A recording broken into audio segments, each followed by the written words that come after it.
lake level. A lake level was established at 919.55 feet above mean sea level. And then afterwards, no project was ever really initiated. It was contemplated, initiated to maintain that lake level. So in essence, the county has a requirement under state law to maintain a lake level within reason. Lake level is not like a bathtub. You can't draw a perfect line and put on a big spigot and then turn it off and have a drain.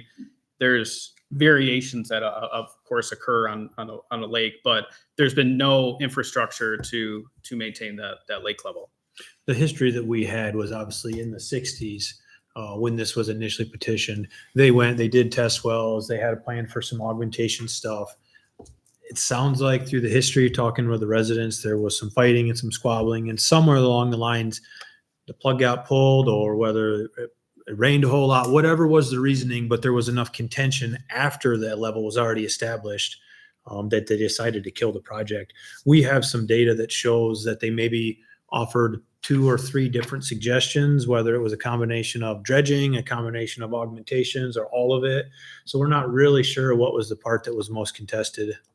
But moving forward, so even though where we had really quite a bit of the legal paperwork in line, we really felt like it was important for us to see that the residents of the lake still had the support that they did in the 60s to do it. So that's why we continued with the petition process again. I'll let you. Yeah, that's a good point, Todd. And so when we think about kind of giving you the historical background of what the county did, what the court did, let's think about it, how that relates to the lake level law. So again, that's Part 307, Michigan's Natural Resource and Environmental Protection Act.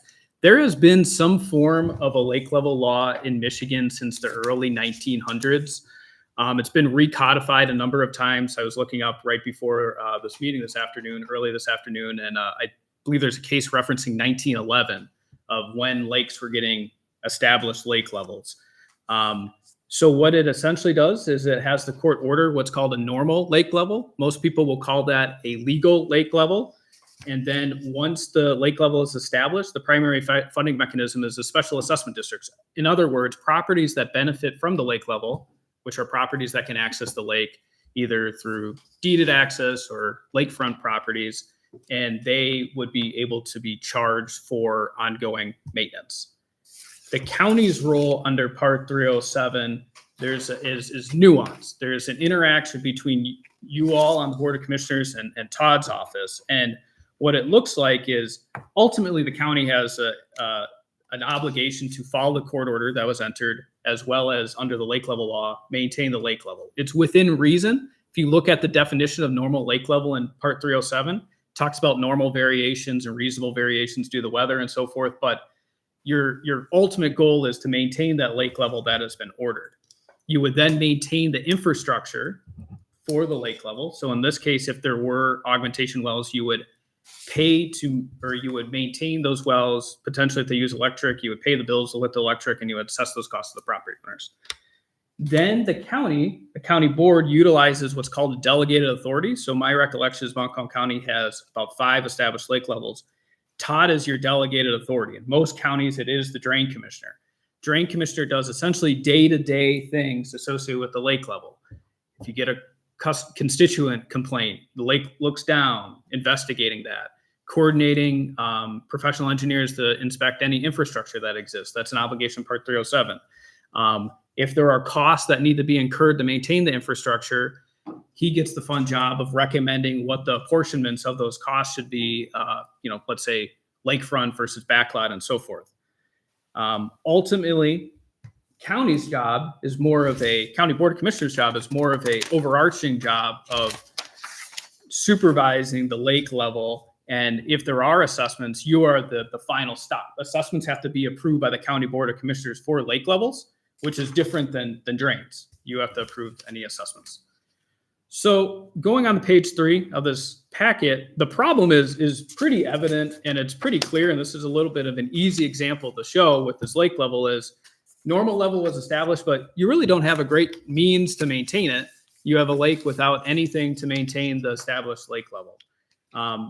As you've heard, the residents have come to Todd's office and basically have said the lake is really low. And this infrastructure that was proposed in the beginning in the 60s would in part help maintain a more consistent lake level. So when drain office got that initial feedback, and I'll let Todd fill in, what they asked for is, we want to see engagement and stakeholder support for something that could lead to assessments. I think that is very important. And so they, not required by law, they had those folks submit a petition similar to the petition to establish a lake level, which isn't required for purposes of putting forth a project. And so they submitted a petition, and then also they submitted their own deposit. I believe it was $10,000 to help contribute towards costs to investigate these certain issues to determine whether they can move forward with a lake level project. Next slides, we have pictures of what the lake looks like 2020 to 2025. I don't know, Todd, if you want to elaborate. But they had quite a few photos, but the quick snapshot there is just kind of the understanding of, at the time, these are the various pictures. People weren't taking them knowing that 5 years from now they were going to need to use it for, information. But, you can see that obviously the amount of beach has drastically increased. It was Labor Day. These people were done enjoying their lake. Their boat launch is basically inoperable. Even from a lake management standpoint, it's almost impossible to get in and out of there without pushing it off the back. So this is a problem that the residents of the lake have been struggling with on and off for quite a few years. Just like Kyle stated, while we didn't necessarily require or need the petition and or the deposit, we felt like it was justifiable and maybe just due diligence to verify that all the residents around the lake felt in support of something that, in terms of lake levels, we kind of feel to be maybe a frill. Being able to put in pumps and maintain that stuff is a little different than having infrastructure to let water out as it needs it. So we kind of always tread a little lightly when we talk to them about putting in augmentation wells, because ultimately you're going to put infrastructure in that cost you money to build. But if you don't turn the pumps on, you still spent some money. And then when you do turn the pumps on, it costs more money. So we really want people to understand what they're getting themselves signed up for. So we had numerous conversations, lots of information that's been spread around. The residents took that and communicated amongst themselves. I was really pleased to see them come back with such an overwhelming percentage of support and no questions asked. We were happy to put up the money.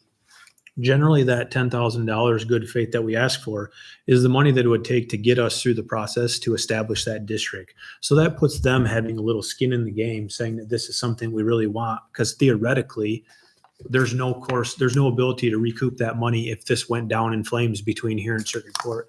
They would be out there $10,000. The costs that we use with legal teams and this and that to establish a feasibility. So they're putting some money out there to let you guys know how important this is to them.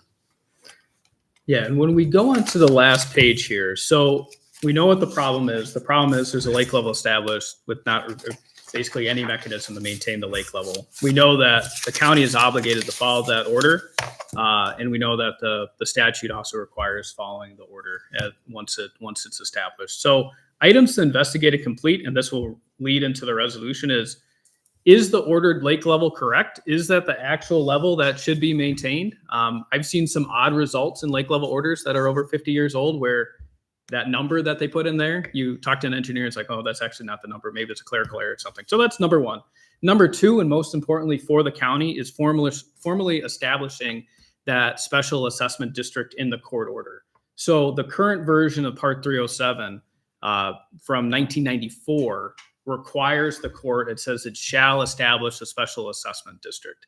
Back when you were talking about these orders in the 60s and beforehand, it was a little bit of an interplay of kind of the drain code where you didn't necessarily have the court order who the properties are, what properties they are to be assessed. It was the role was maintained at the drain office. Now it's pretty clear in the statute, not pretty, it's 100% clear in the statute that the district needs to be in the court order. Then once you get the district, I think you would want to determine whether the project is feasible to maintain a legal level on Cotton Lake. We have some preliminary materials from the 60s that talks about a project, but in today's day and age as to permitting, and also just basic engineering, is it possible to maintain the lake? And if so, how? And if that manner of how requires perhaps putting additional language in the court order that talk about these would are when the pumps should go on. These are when they shouldn't go. This is kind of the range. A lot of questions surrounding that. And then last, assessing the cost with all the above. So how the system works is generally the county should not, if it doesn't choose to, have any money out there after the assessments go through. It's a property owner system. Special assessments under Part 307 can be spread up to 40 years. That was after the Midland Dam failures. For something like this, you would never spread assessments over 40 years, but it's a pretty beneficial statute in terms of trying to ensure at least annual affordability for these types of projects.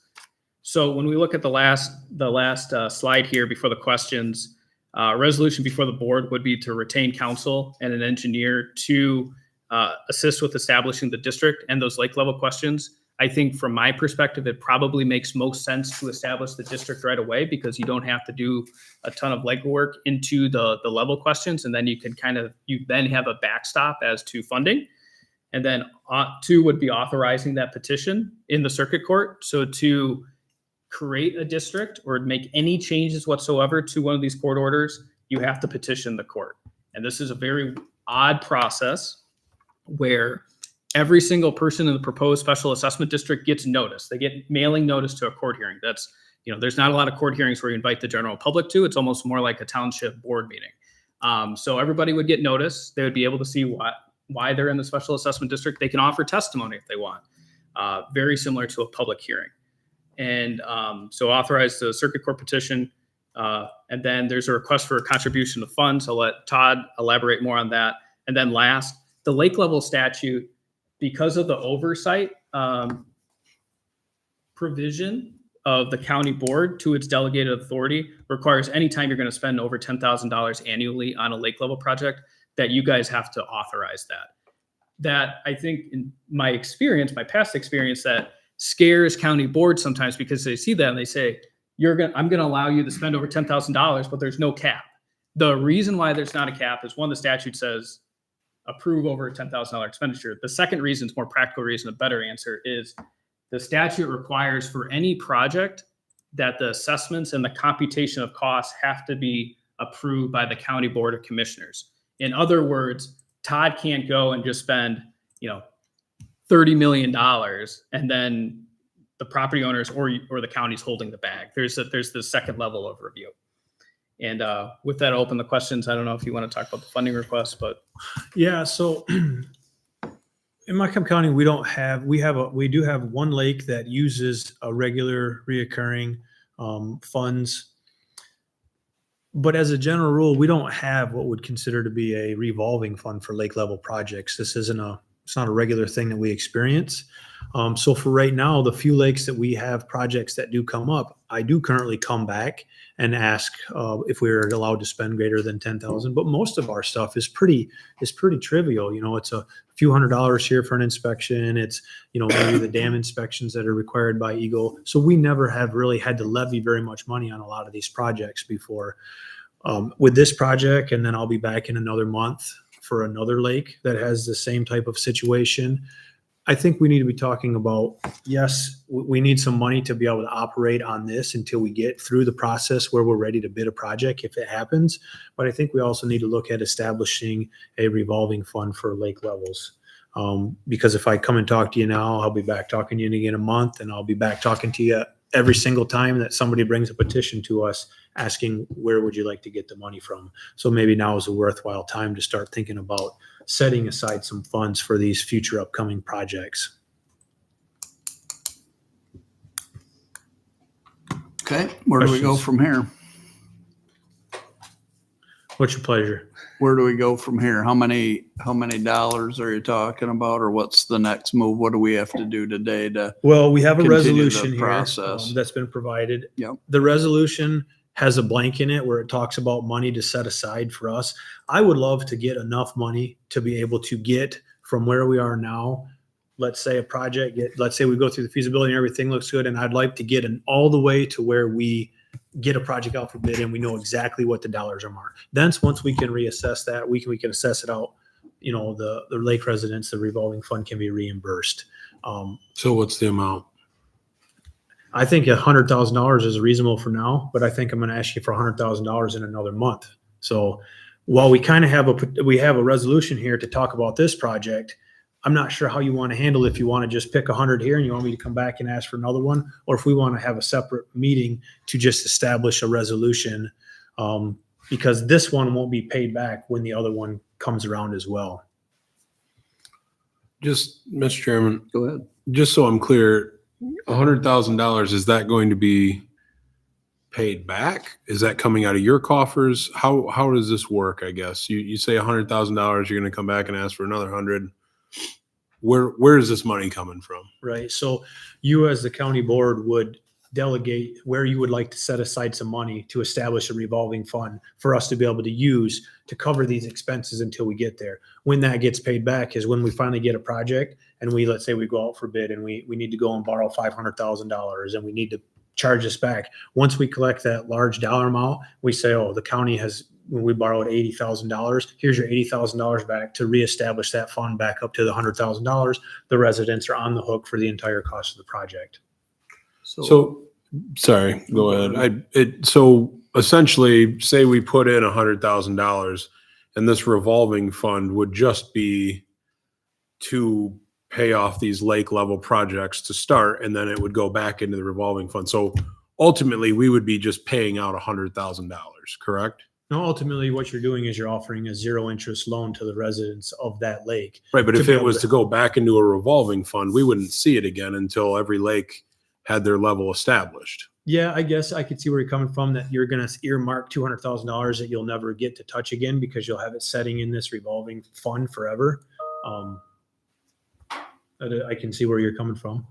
And so I guess it's not a bad deal, I guess, but there's almost 70,000 residents in this county. How am I going to justify the people that don't live on lakes? Hey, we took $100,000 or $200,000 of your money to make sure that people that do live on lakes have the right amount of water in their lake. I think that the interesting thing about that question, it's a really good question, is the county, for better or for worse, has, for all of these lake levels that are legally established, has taken essentially the ownership of you needing to maintain them. This is a unique scenario where you don't have a special assessment district, but if you didn't do some form of what I would call seed money in terms of a revolving fund, then either one, you wouldn't comply with the orders, which is, in some ways what's happening with this lake, or two, you would not, you would be not you would be requiring the districts for relatively small scale amount of money, especially the ones that have the districts established, borrow funds on the private market, which would be likely need to involve the use of bond counsel and municipal financial advisor, which would be for the types of money that for some of these other projects, it would be uneconomic to do so. And you would be burdening those taxpayers with that cost, if that makes sense. It does, but I guess, so again, we're just pumping money into this revolving fund, probably never see it again until maybe every lake level is established at whatever it needs to be.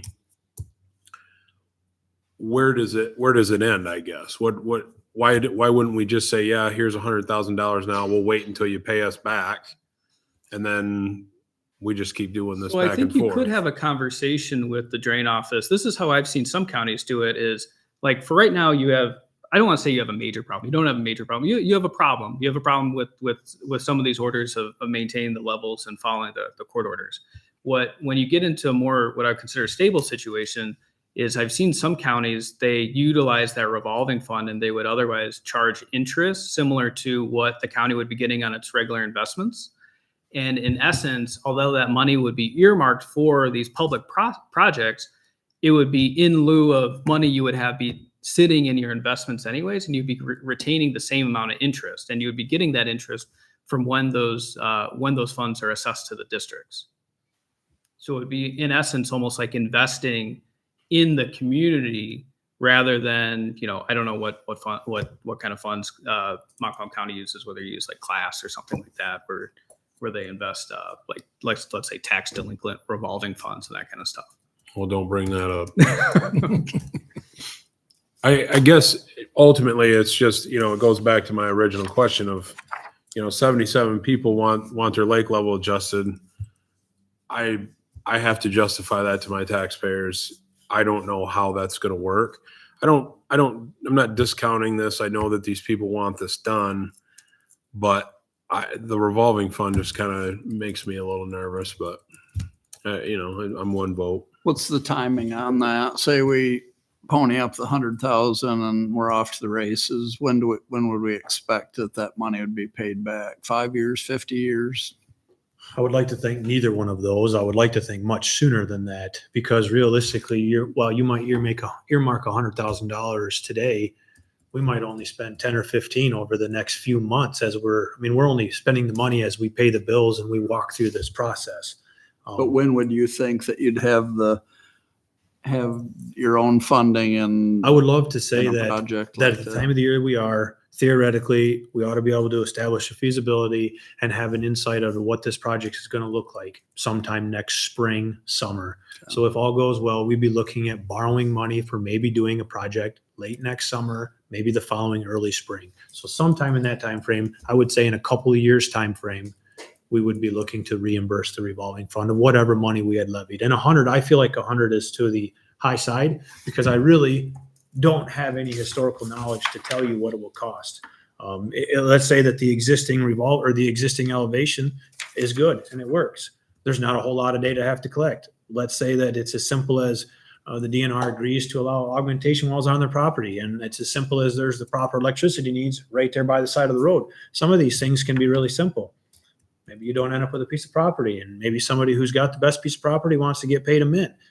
Maybe they don't want to get paid at all. Maybe it gets taken by condemnation. There's all kinds of things that can make the process move faster or slower. is there a point in that the whole thing gets shot down and then no money gets raised? Are we or is there a chance that So I'm happy to take that question. What's our liability? I have the same. Yeah. So what I would strongly suggest, and if working with Todd, is we would do the feasibility, but simultaneously initially get that special assessment district. If there's initial indications from the engineer that there may be permitting challenges, there may be land acquisition challenges, there may be, whatever challenges, I would want to get you the special assessment district, which is basically just reviewing plats. And, I think there's a lake improvement board already on the lake. So you can get that in.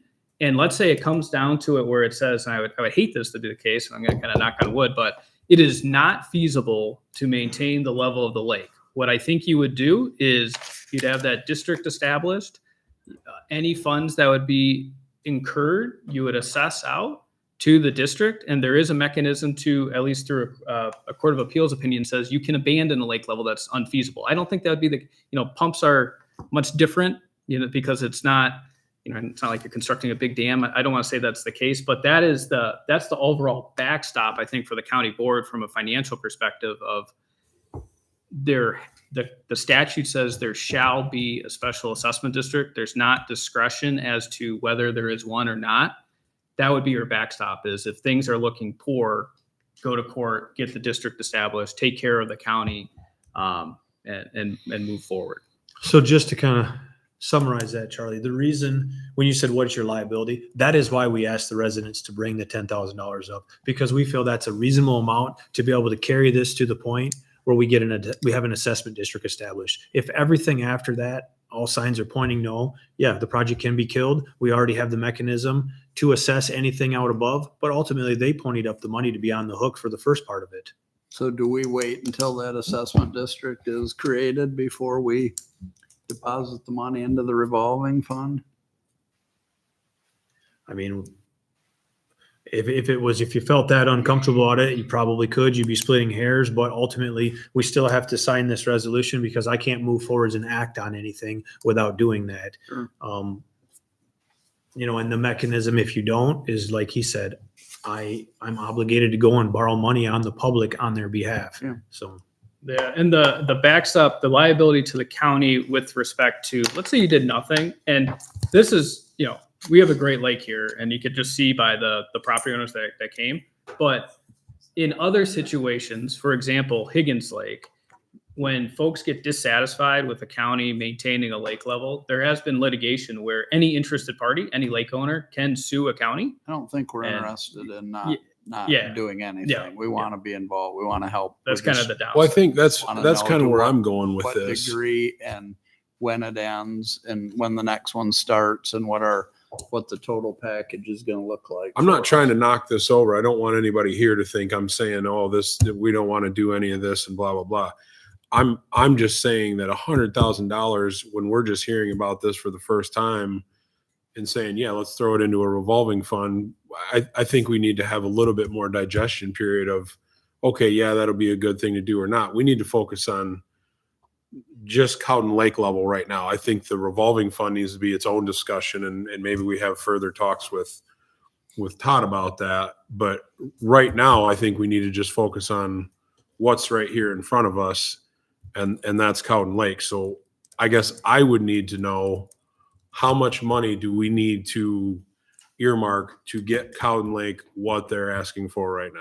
If you wanted to put, I would feel pretty comfortable that $50,000 would get us moving down the road. If it got to a place where there was, hey, we're definitely heading that direction, but we ran into some hurdles, some engineering costs and stuff, I guess we could talk about coming back and asking for you to increase that seed money. By that point, we would probably already have had a conversation about establishing a revolving fund. So if your concern is about earmarking too much money in the beginning, I'm fine if you want to earmark a small amount specifically for Cowden, and we can discuss the revolving fund at a later date.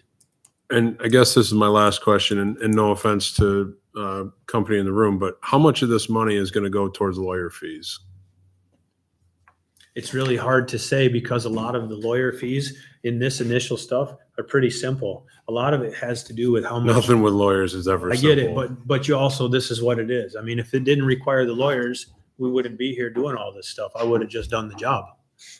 Well, and it's a court order. It's I mean, it's a court order by statute. That's why this is important. That's why it goes through the court system. Is I just because hate to see us shell out 50,000 and no offense to, I don't remember your name, but no offense to any lawyer involved. We shell out 50,000 and 45 of it goes to lawyer fees. I don't anticipate, particularly for establishing the district. So I have done dozens of lake levels throughout the entire state of Michigan, including Montcalm County, Kent County, Hillsdale, Montmorency. I've been all over the place. For establishing a district, that job is particularly that's not a thorough exercise. A lot of the costs the county incurs associated with that exercise is the mailing notice to everybody at the courtroom, the attendance at the court hearing, and then generally reviewing the plats to ensure that we have the correct folks in the special assessment district. And a lot of that stuff we've already taken care of because we've revisited and went over all of our plats, all of our assessment districts for the lake. I can tell you that Cowden Lake will be a very easy assessment district for this because it's going to be almost a mirror image of the assessments that we already use for the Lake Improvement Board. But the bulk of the cost comes when people are unhappy. The group of the 5% that don't want something, that's where those costs come in. That's why we were adamant about making sure that we had a far superior to the majority of the residents that wanted to proceed with this. It makes it a lot easier when you've got 85 of the 100 that are asking and saying, here's my money, please get this done. I got some questions, guys. Who I guess recommends what the special assessment district is going to be? Be Todd's office. So we would recommend following the criteria that is used essentially throughout Michigan, and it is what I consider direct access parcels and indirect access parcels. So lakefront parcels, and then parcels that have some sort of private deeded access to the lake. The reason for that is because it's a special assessment. When you levy special assessments, the properties that can be assessed have to benefit. So it's the properties, not the people. What you hear from a lot of lake residents is they will get a little bit upset. You can't like say, hey, all of Montcalm County needs to be involved because it's, there's a boat launch or something. But it is the folks that can access the lake. And those assessments are appealable, and we've dealt with that a little bit over the summertime. So we take it quite seriously to make sure that they are very fair and just. Is part of the entire project, does somebody tell us, DNR, whoever, Eagle, tell us if it's necessary or even doable long-term? I mean, is there, in terms of like the augmentation project or correct, maintaining the level? Yeah. So they will have some buy-in. They will have a little say in there. I mean, I guess what I'm thinking is that right now there's low lake levels everywhere. Do we know for certain this is necessary and it's not just an ebb and flow of the lake level? There's no surprise that it's low everywhere, but lakes like Dickerson down the street has 2,500 acres of watershed that feeds into it. You know, there's a county drain. Yeah, they're experiencing some lows, some discomforts, right? Lakes like this if the rain doesn't land on the water on the hills, they don't have any water. They are 100% borne by what's going on the ground. And if you look over the last 40 years, every farm field has a pivot in it. No disrespect. We're pumping water out of the ground left and right for using it for different stuff. Also, I think it's important to remember that in the 60s, people went to their lake house a couple, 3-4 times a year, right? It was a bunch of 12-foot, 14-foot row bottoms with a 6-horse on it. That's not what lake life is today. Today, lake life is big money. People spend hundreds of thousands of dollars of boats and shore stations and docks, and they want to have get-togethers and they want to enjoy what they paid $500,000 plus for. So for them, $10,000 over a 10-year time frame assessment is pretty small change. It means I can't have my boat at my dock all damn season because I can't get into the boat launch or because I got 100 foot of sand out in front of there.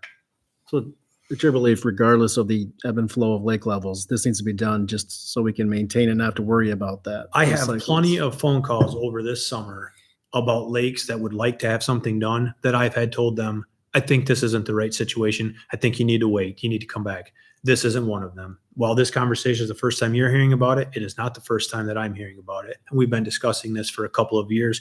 Plus, we have historical data that they've been struggling with this on and off for 60 years, or for 40 plus years. That's fair.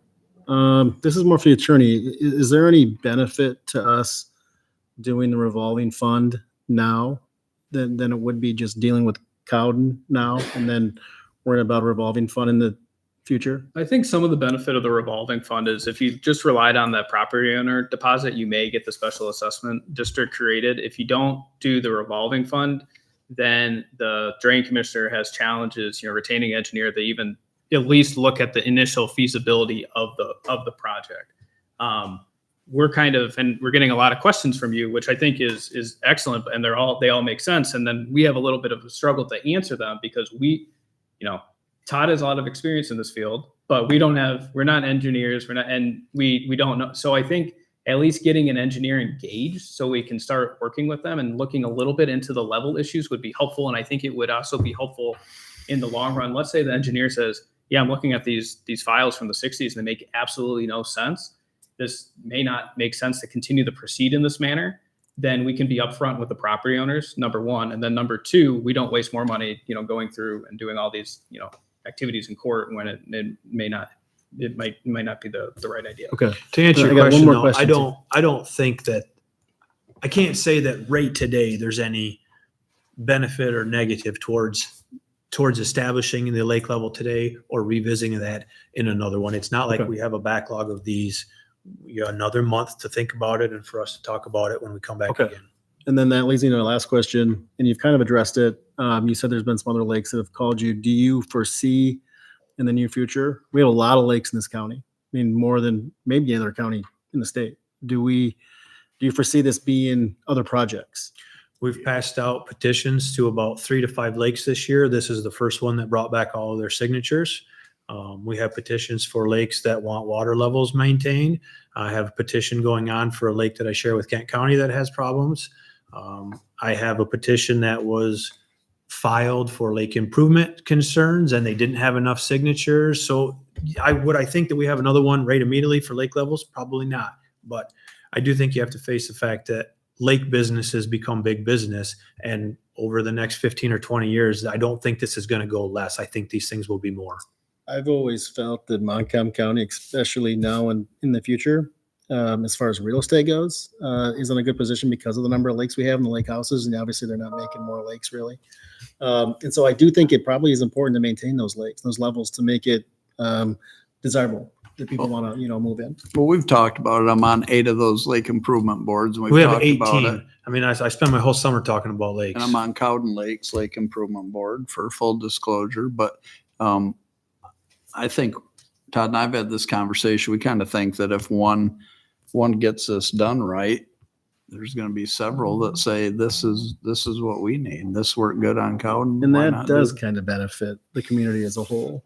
Well, Todd, We felt like tax this was bill. a great opportunity for the first one. I mean, it's not like I waited, but what a perfect one, because this is a pretty easy slam dunk. You already have an establishment for a court order. You're missing the district. You have residents that put up the money and you have overwhelming support. This is a pretty no-brainer for the county board to get behind. I'm sure there'll be other ones that are more struggles for the residents to get all of their ducks in a row. This one wasn't. I think we're getting caught up in this revolving fund and the commitment that is. I think we're not trying to knock over Cowden Lake. I think this is a no-brainer. They have established skin in the game. So I would move to approve resolution 2025-13 and to fill in the blank of the county board of commissioners authorizes providing the drain commissioner up to $50,000 to assist with funding activities above. That's my motion. Support. okay, it's been moved and supported to adopt resolution 2025-13 and assist with contributing up to $50,000 for this endeavor. Discussion. Mr. Chair. Yeah, Commissioner Alexander. So I guess our plan just to kick the can down the road another month on this revolving fund, or is it going to wait longer? I guess as a board, I think we have to come up with something. I mean, what difference does a month make, in my opinion? So $100,000 doesn't seem like a big investment to me based on the money that we've given up in the last year. So, and it's not, we're technically not losing it. We're going to get it back someday. So just my thoughts. I agree with that wholeheartedly. The only thing that I would say is that Vice Chair has voiced some concern about voting on that amount of money in a short period of time. So the only thing that I would, I guess, agree to would be we can revisit this in 2 weeks. I'm also prepared to vote on it today with the revolving 100,000. So I'm happy to wait. But I also- really do. I think the $50,000 is a very good first step. And I think when we come back and talk to you again in a month, you'll have another large amount of overwhelming data to be heard. And maybe at that time, then we need to discuss something. Are you talking about when you come back in a month for another lake that's gonna have the Mhm. petition? Yeah. Is there a thing, I think you had mentioned you'd be willing to have a discussion with us or a subcommittee about establishing a Sure. revolving fund for this? Is that Mhm. something that needs to have, what's your take on that? I'm totally fine to do that. That's no problem for me at all. When we come back in another month, not to get too far out of the room, but we're going to be talking about a lake that has infrastructure that is actively failing, and it's causing issues for both the operation of the lake level and both the road commission. And the burden of that, the responsibility is truly Montcalm County. And we also have paperwork from the state explaining how this is our responsibility to maintain. So that will be a whole nother justification to say, I guess we need to take this seriously about being proactive.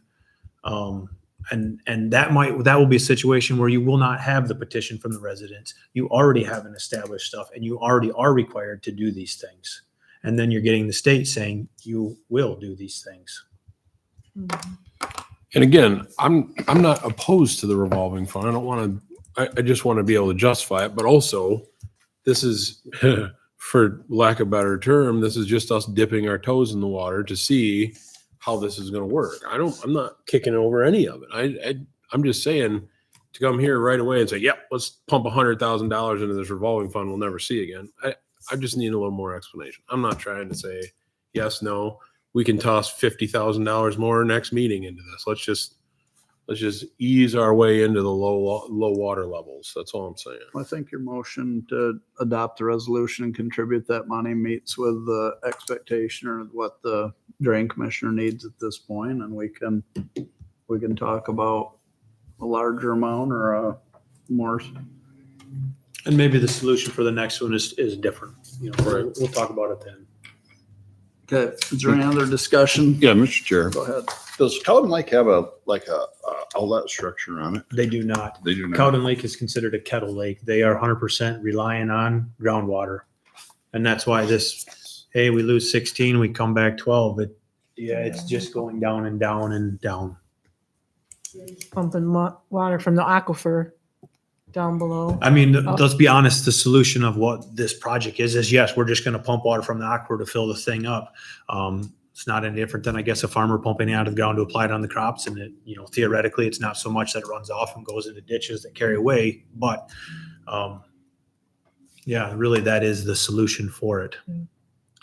The last thing I'll say is that, Vice Chair, I know you're talking about like, how do I sell this to my constituents? I think the way I look at it is that there's lakes in your area that could potentially use this fund. The way we're voting on it now, it's specific for them.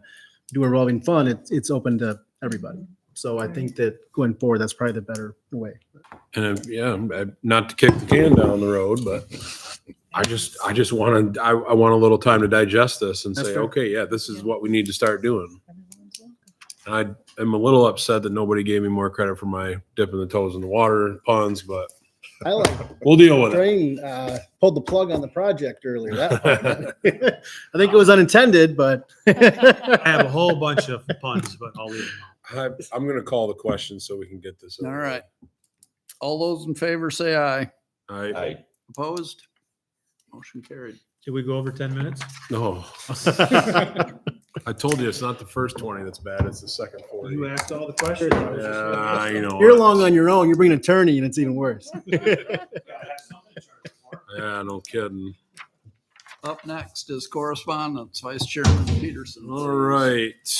First up, I believe, is our medical examiner's reappointment.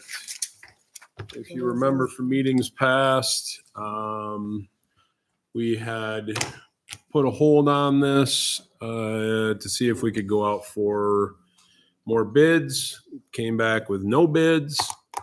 So we are looking at reappointing Dr. Paul Wagner as the county's ME for a third 4-year term. It will run concurrently with the Mid-Michigan Medical Examiner Group's contract. Does anybody have any questions, comments, or concerns about this? The only comment I have is thank you to Brenda for at least seeking out some other bids to see if we had other options. And apparently the option we have currently is the best option we have. Okay, I would move to approve resolution 2025-12, reappointing Dr. Paul Wagner, MD, for a third 4-year term as the county's medical examiner. Support. It's been moved and supported. Discussion. Do those resolution numbers work? They were a point. That'll work. All right, Or I didn't. I just sign it. had mine in before he had his Yeah, in, so yeah. that's why they're out of order. as long as they'll work, I don't care. Okay. Any other discussion? If not, all those in favor say aye. All right. Opposed? Motion carried. All right, page 51 of your packet, Eric Smith is requesting with Amber's passing and working through all the aftermath related to it. He feels that it would be very unwise for him to take his normal late fall and early winter trips. It's going to save a lot of time. He's working a lot of extra hours, and he doesn't want to take his 152 hours between now and the new year. It could be very counterproductive. You can read the rest. So he is asking to be paid out for unused vacation time at the end of 2025. Brenda, do you have any idea how much 152 hours would cost us? Not right off the top of my head. I'd have to do some math. I thought Eric was salaried. He is. So how That's do why I'm we- gonna have to do some math. Right.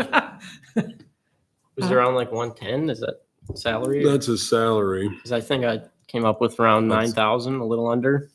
Yeah. So the only thing I will say about this is we have never done this before, or we don't do this often. This isn't a. I don't recall doing this for a department head other than when they're retiring and Right. we pay out their bank, they ask to be paid out. I think if we do this, we will be setting a precedence.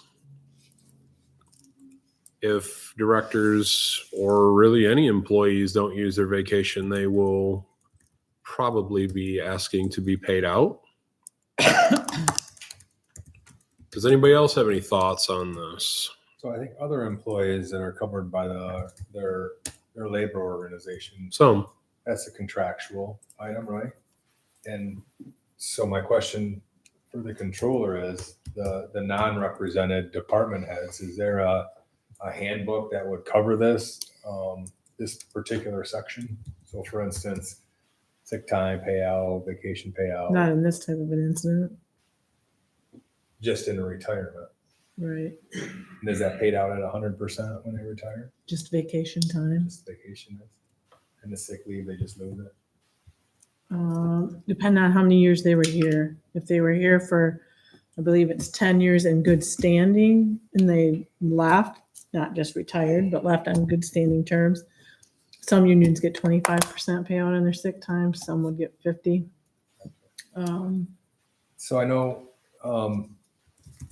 At retirement, they get 50% payout on sick. definitely likes to take his vacation time under normal circumstances. I see him golfing in Florida a lot about this time of year and towards the end of the year. I think there is an extraordinary circumstance here where he lost a valuable employee that he didn't have enough people to, cover for that. And I think I would hate to penalize a director who recognizes that he does not want his department to get behind any more than it is, because I also saw your report where you're short on reimbursements as well currently because of Amber's passing.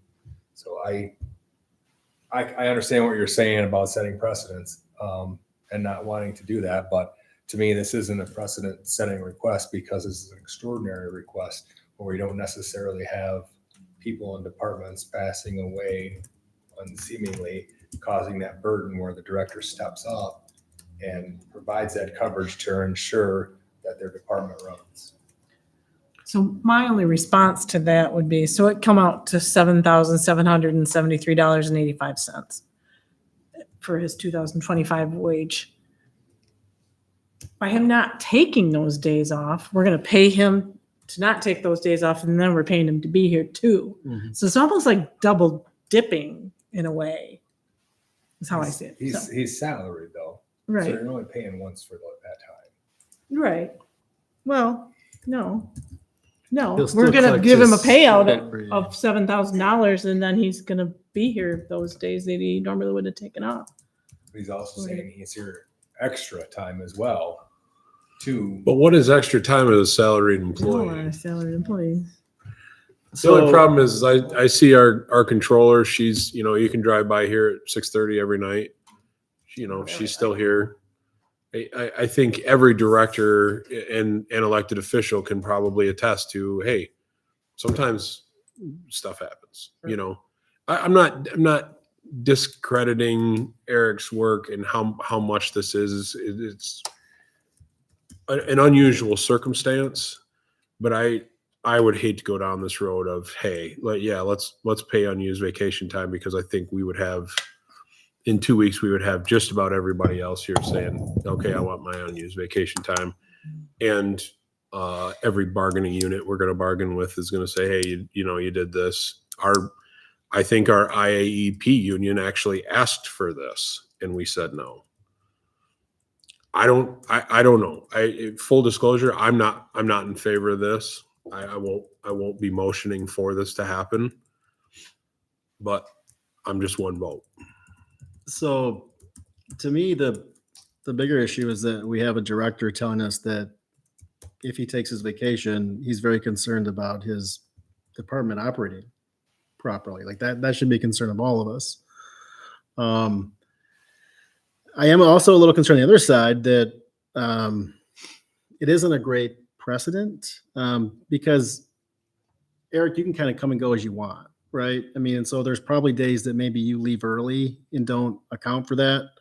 And maybe, and you used to get paid for that. And so you could conceivably during that time still take a day off. We would never know about it. I mean, maybe I'm wrong. And you would kind of collect. I'm wondering if there isn't a smaller number, like a buyout, like that you would be willing to accept. I don't know if that's, Are you talking like a stipend? I'm talking like what if it was $5,000 to I mean, you could look at that as almost a bargain on our part. Now, maybe Eric wouldn't even be into that, for that. But then he works, he keeps his apartment running well. He gets a little gift because he's not vacationing.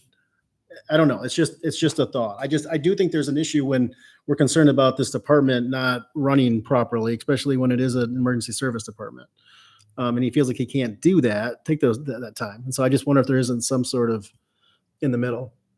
Or what about like rolling over hours instead of payout? Because like you said, I have an issue with it being a salaried position and then paying him more money on top of that. It just, Well, that's because you lose these Yeah. It's usually at the end of the year. roll over So we some get hours. 200. That could So- be something. Yeah, so we get 5 I weeks every mean- year. I mean, it's still setting a precedence, I guess, but You get how many a year? We get 5 weeks. Once you hit 20 years, is it? We get 5 weeks of vacation? Non-union folks? Or? I guess if we have a director who's going, to me, this is also like a cry for help. And so I'd like to find some way to help him keep his department running smoothly. That makes sense for all of us, I guess. Sounds like you need a little bit more depth in the bench over there is what we're looking at as well, right? Like no one employee, their loss should cause a huge impact to a department. Like we always joke, you could wipe out fire administration and that fire department's going to continue on at least until payday. So, I think, Adam, believe it or not, this is the first time we're going to disagree. It'll be first of many, I'm sure. Vacation to me is an earned benefit. He's earned that benefit. He's chosen not to use it to stay and make sure that the billing side of things is getting done, that those reimbursements are getting done, that everybody, and it sounds like from what I read earlier, other people in the office are learning to do that. Is that correct? So your bench is a little deeper? Yeah, there's a lot going on. I've shared some of it, but in addition to the stuff that we've talked about here, I mean, obviously the primary goal is to take vacation, right? Because that's why we all work, is we want vacation. It's just not practical for me to take the vacation and keep things going. Something else that we haven't talked about yet is we do have the new position that was created with the budget. That girl starts November 10th. So she'll be a new hire. She'll need to be trained. Amber's position, the posting for that position closes this coming Friday. So interviews will have to happen for that. And then there have to be a hiring for that. That person will need to be trained. And there's at least one, more than likely multiple internal candidates for that job, which possibly could lead to other positions being vacated within that are going to mean another application process, another interview process, training. None of those can happen on vacation either. So if I can find a way, darn well bet you I'm going to take every bit of vacation I can. But I'm not sure that I want to do it for sacrifice. Is rolling it over a solution that was mentioned? And that seems like to me maybe a palatable way to make all this work. You get through the end of the year and train your new employees, interview your new employees, get to midsummer next year, or maybe even this time next year, and you have twice as much to you. If this is your preferred time, you get to this time next year, everything's running smooth, you take twice as much time off. Is that an option? Half and half. The reason that I didn't bring up the roll it over thing is I've never really used all my vacation time anyway. I've always been a day or two short of using it all. So what that means to me is if the future goes the same way that the past pretty much always has, then this time next year, I'm just gonna have that much more vacation time that I didn't use instead of the 1 or 2 days. That's why I didn't bring up the roll it over idea, because Okay. I can't use all what I have typically. Okay. So that would just be more that I would use.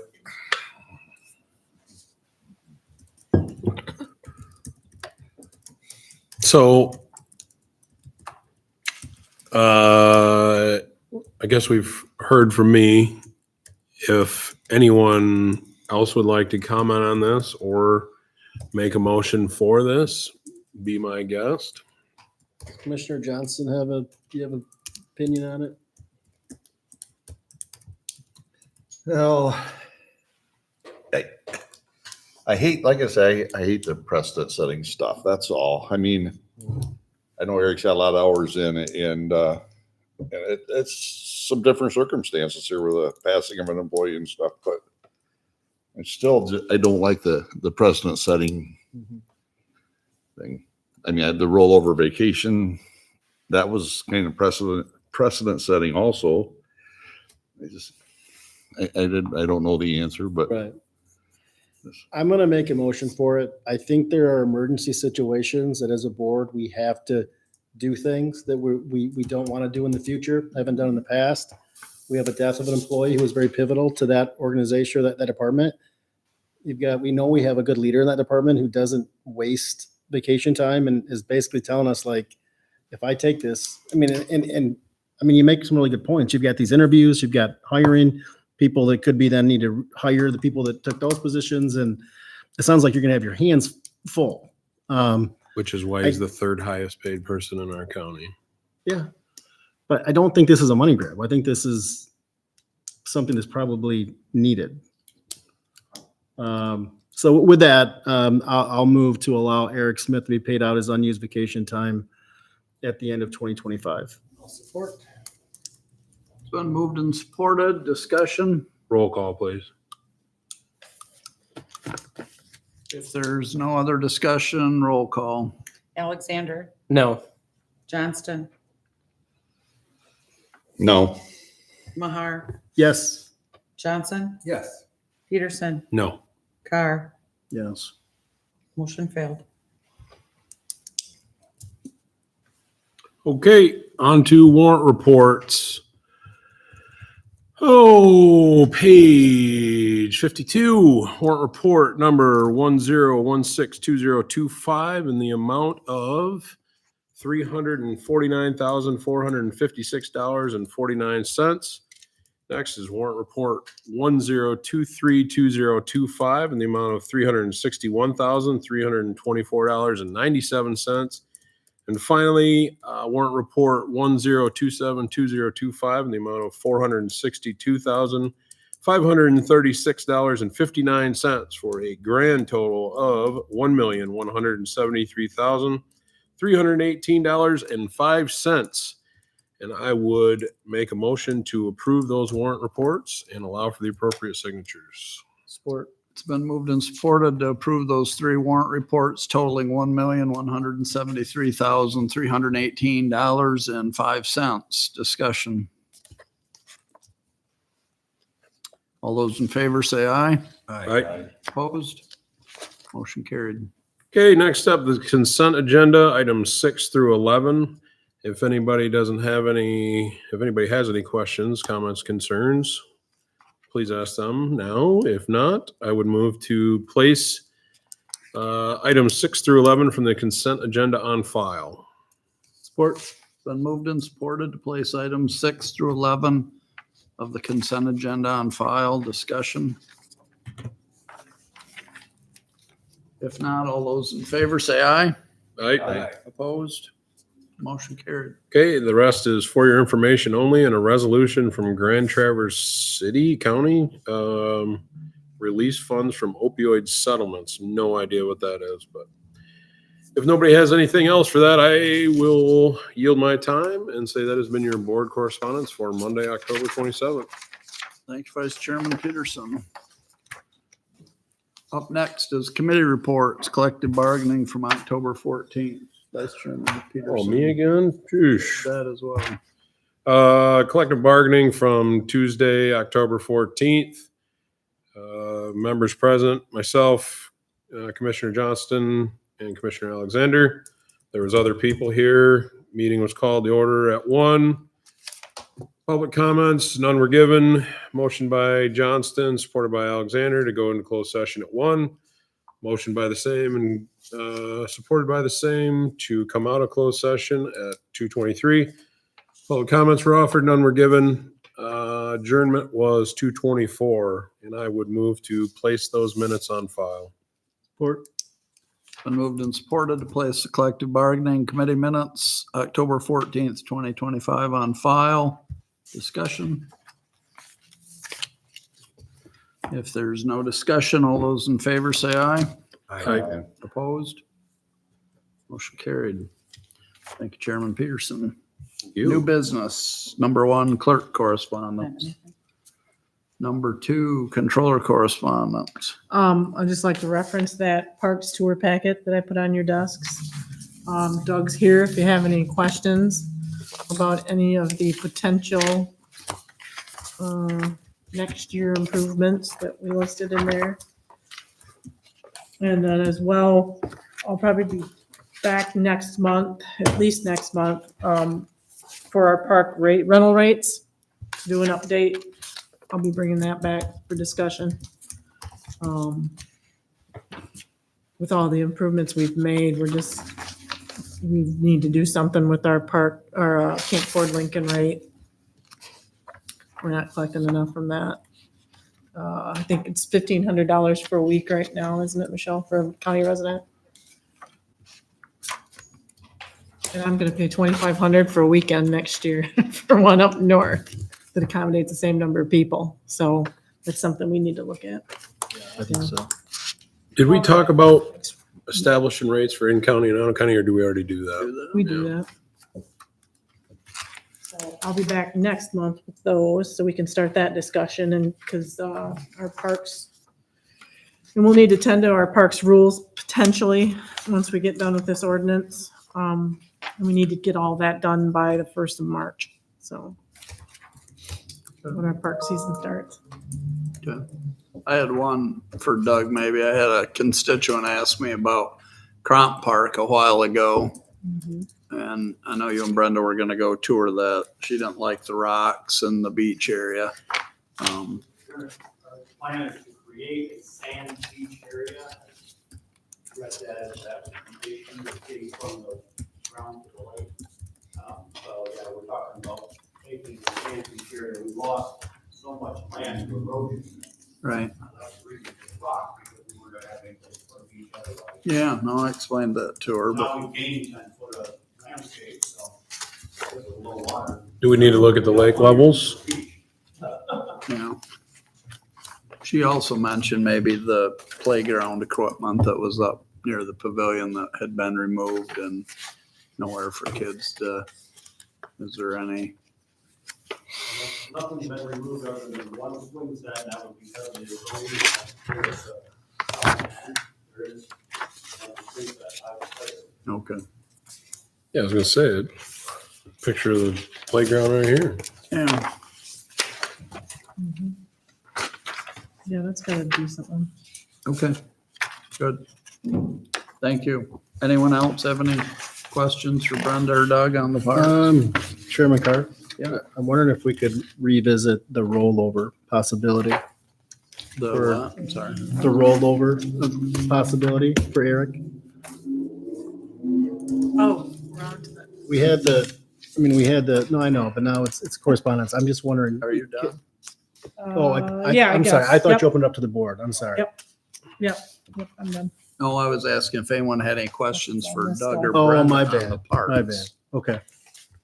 Is that all Sorry you about had that. then, Brenda? Anyone else have any questions for Brenda or Doug on the parks? Okay. It's about the stage. Number 3 then is chair board correspondence. I don't have anything, Commissioner Maher. Yeah, he's in the room. I think it's worth at least asking if a rollover to next year would benefit him and if he would like us to vote on that. I'll do a partial. Or a partial. I mean, or not, or does that not help you out? I'm perfectly content actually taking the vacation, to be honest with you. I think you should. I just don't know that that's in the best interest of what's going on and what's happening and all of the stuff that's going to be happening, trying to stay caught up and keep going. My first choice would absolutely be to take the vacation time. So I'm okay taking the vacation time. I'm perfectly fine with that. But that's gonna come with other. Would there be a benefit to roll over or to roll over half of it? I'm just asking. If not, we'll just, I mean, it's I mean, potentially, you never know. I mean, there absolutely could be. I wouldn't say no to it, but I'm also perfectly happy taking the vacation time.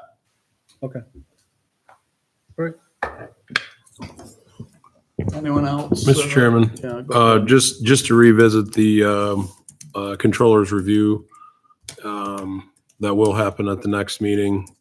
Just make sure I talked to Commissioner Carr, Chairman Carr, that there may have been some confusion. The forms that I sent around did get sent out to some department heads, directors, and then other community members that Brenda serves with. I also need the board to fill those out as well and then get them back to me. You had a date you want those back by? The 7th, yeah. Okay, So, okay. I saw that. I wasn't sure if that was for us or for the department heads. well, it's just for if you bring it on the 10th for the meeting, I mean, we can do it then too. So it doesn't matter. We're going to do it all in closed session. So, but yeah, other than that, just fill that out and get it to me. If not, bring it to the meeting. And if you don't do either, we're fist fighting in the parking lot.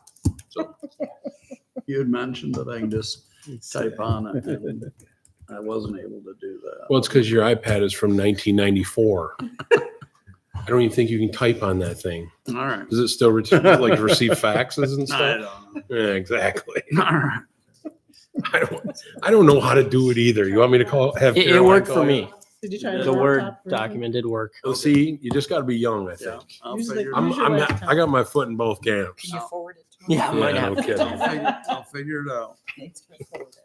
That's Any all I other, got. Board members with correspondence. If not, we'll move to old business. We have one item, the park ordinance review. Brenda. Alrighty, so I did a lot of housekeeping. You can see with the change, taking out references to building and a ground supervisor and putting the director, or taking out the Parks and Recreation Commission, which no longer exists, and subbing that with the controller's office or the Board of Commissioners in some of those cases. To be honest, I thought I'd remove a lot more than I did, but I felt there needed to be more discussion, I guess, before I remove a lot more. I did take out there was about a page or a page and a half in reference to the Parks Commission's role, which we don't have, so that was easy to take out. I did highlight a few sections there that were things I thought we needed to discuss and come to a consensus. or Yeah, some clarity. The radio and musical instrument sound amplification is just, it's too Broad, too yeah. broad, Yeah. but also too restrictive at the same time. I mean, I think it just needs to be I thought I saw something else. There was noise produced on county property shall be deemed to be a violation of this ordinance if it is audible past 100 feet. I mean, that, 50 feet was what the ordinance had. Right, They changed it to right. 100. but I think that pretty much just covers anything we need to do. But I'm not a lawyer. I don't know. I'm sure there's, I don't even know how you decide how many feet. I mean, right. No. who Paint a I know. How do you- big circle. Well, and who decides how loud it Exactly. is, how loud is too loud? That's, Right. I don't You can know. hear anything from 100 But feet. all of this was put in place for the purpose of getting a grant. Chris Right. can't. So how Right. much, how much do Break we it really up. need? How much as do a we really park need? Ordinance. Because like the piece on the no fireworks, nobody at Ford Lincoln that runs that over the 4th of July or is shooting off fireworks, sparklers. Snakes? I think we took it out of those rules. We took it out. We took it out of Ford Lincoln Park rules because it was against the law. For us to prohibit people from doing fireworks, there was, the state had guidelines of when you can do fireworks from this period of time to this period of time. I just wonder how few rules we actually need Yeah. for the parks. or like we had talked before, just having completely different set of rules for every park, and that's it. Mhm. Which we kind of already have. They are more of a summary of this, towards each park or for Okay. each park, but, yeah, I can take another spin at it if you want me to do some more. Well, like in section 20B, it shall be illegal for any person to ski on county property, but what about, I what about cross-country skiing? Is that still had the skiing? same thought, I know. I mean, it's just like, it shall be unlawful for any person to take or direct any domestic animal or pet into public buildings on county property. Well, I'm in violation of that because I brought my dog everywhere.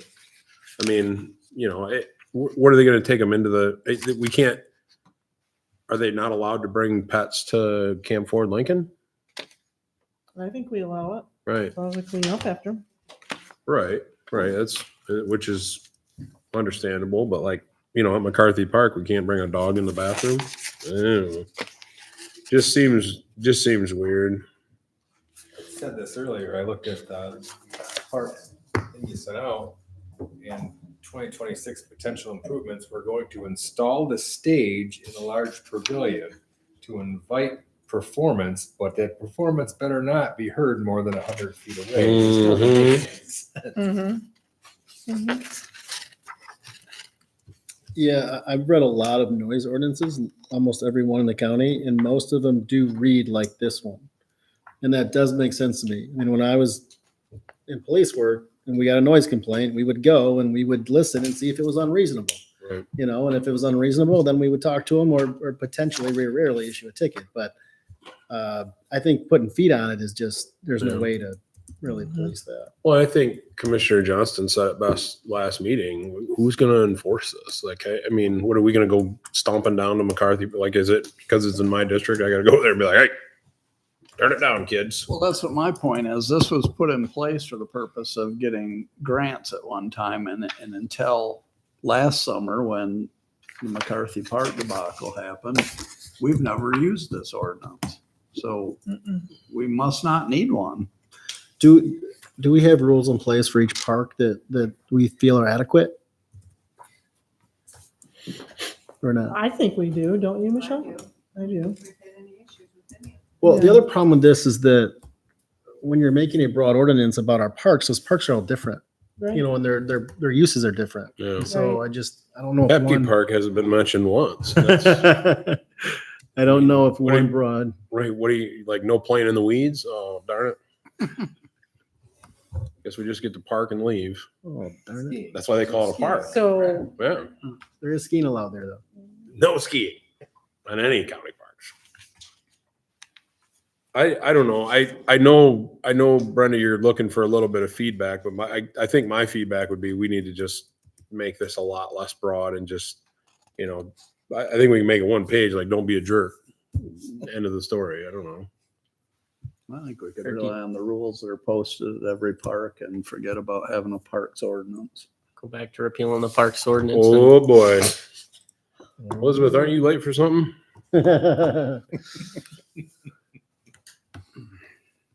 I mean, yeah, whatever. I'm just here. I'm along for the ride. And I think the township ordinances in each township still cover noise. So, I mean, I think there's probably something in place there. We have our own rules. But once again, I don't know how to me, the rules posted are probably harder to enforce than an ordinance because maybe, I don't know, the sheriff's department might enforce this. They're probably not going to enforce the other ones, yeah, they're- but maybe. They're running around just waiting to enforce these park ordinances. So I think they got a park ordinance vehicle to just drive around. Got a big picture of Smokey the Bear on it. I mean, we I don't did know have what the this- answer We is had this on here. the books for many, many, many years and nobody even knew it was there. And so I do No, but- wonder, like, is there a need for this? My I would- thought is now that everybody's gonna look for this park ordinance and they're gonna wanna sue us over something that is wrong in it. Somebody comes in and does something wrong, they're gonna wanna sue us over it or something. And like Crystal Township Park, they don't rent the pavilions out or anything. It's first come, first serve, and there's never been many problems with that. I personally don't like a lot of little ordinances and stuff. I really don't. Because like I said last month, so many of them are written and they're never enforced. we never enforced this one for how many years? Because 30. yeah, It was adopted in September 25th of 1995. that's what I'm saying. They're only as good as the paper they're wrote on if you don't enforce Never them. referred to it until last summer. So do you want me to come back next time with a ordinance to repeal it? It was adopted 2 days before my girlfriend was born. Whoop. Do you see a benefit to it? Great or whatever. To having this ordinance? Mm-hmm. Not really. I mean, we didn't even know we had it. So we were operating off our parks rules, which a lot of them are, they've taken the highlights of that ordinance and put them in here as our park rules. I mean, in a more common sense format. So what does that mean for future rentals? Does it mean anything, or, I mean, we haven't been using this anyways, so, Right? so. Maybe just check out all of our rules for each park and make sure we're good with them, and, We do that when we do address the park rates, yeah, rental okay, rates yeah, every do it all year. then. If there's something we want to run by you or change or think we need to address. we do How about this? We compile all the park rules for the individual parks. We take a look at them. If you feel up to it, take another swing at maybe simplifying the parks ordinance as it stands. We take a look at that. If we see, oh, well, there's, no difference here, then at the next meeting, we vote on the parks ordinance and the validity of it from there. Does that work? I just don't know how she takes a swing at it and I don't know either, condenses but- it down to something that sounds like it's going to make the majority of Me too. folks happy. What's And I just don't know if, honestly, should Brenda be basically creating an ordinance? I don't know if that's in her wheelhouse at that point. That's what she's doing. She's not changing this one. She's creating a whole new one. And I just, that hasn't been run by. what didn't you like about just repealing it? I couldn't care less. I just know that we're going to have probably 5 people in here yelling at us next week or 2 weeks from now. But I will support a motion if somebody wants to make it. Well, I've got I to don't come back really with an wanna- official yeah, I don't document to really- repeal it. I don't know. Like, I need someone to explain to me I guess the big benefit of it, I guess. The benefit of the ordinance, Yeah. it's on paper that people are breaking the rules. I mean, really, that's, and again, back to Commissioner Johnson, it's not any better than the paper it's written on. Mhm. But it gives people something to come in here and point their finger at us and say, you broke on the ordinance. This is the ordinance you broke. I don't know. I get enough people telling me I'm doing stuff wrong. I don't need them to have proof, I guess. But we've never, out of the 30 years this ordinance has been in place, we've never had that happen for Right. the parks. We've never had anybody come in here and say, this, and this happened at this park. And I'm referring to your ordinance. I want you to fix it until last summer. I agree. And then now that it's pointed out to us that this is in place, we probably have some obligation to try and enforce it, which we all have pointed out is near impossible to enforce. Mm-hmm. So to me, it seems like the cleanest course of action would be to repeal it.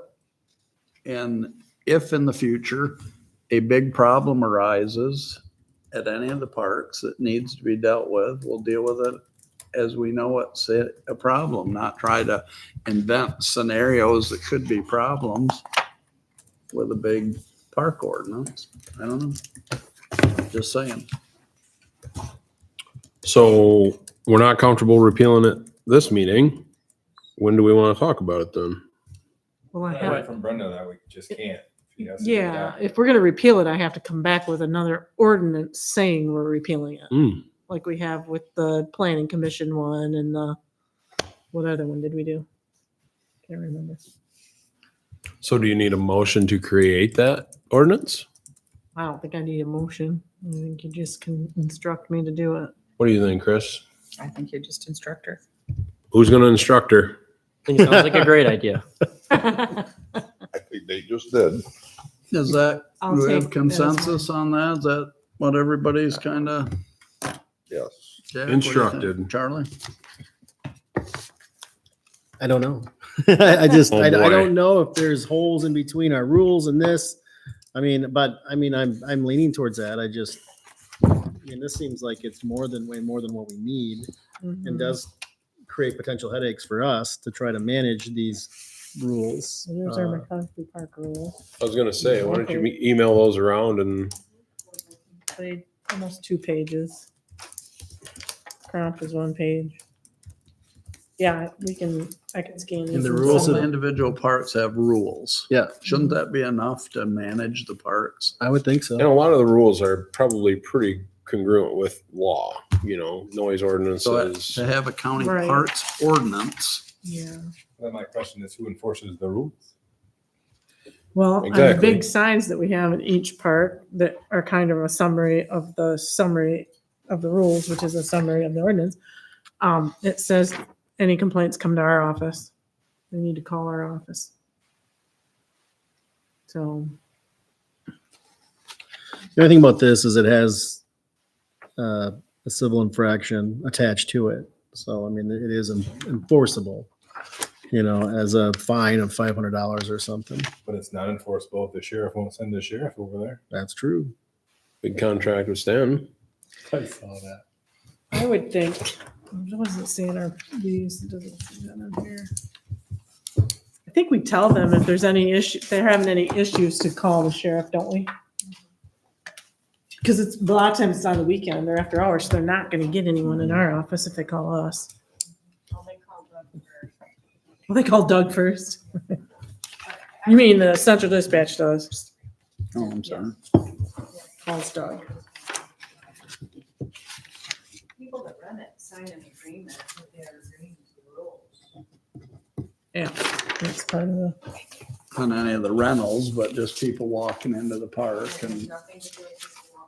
yeah. We could put a sign out that says, walking into this park, you agree to adhere to all the rules. Is They all have. that what it says?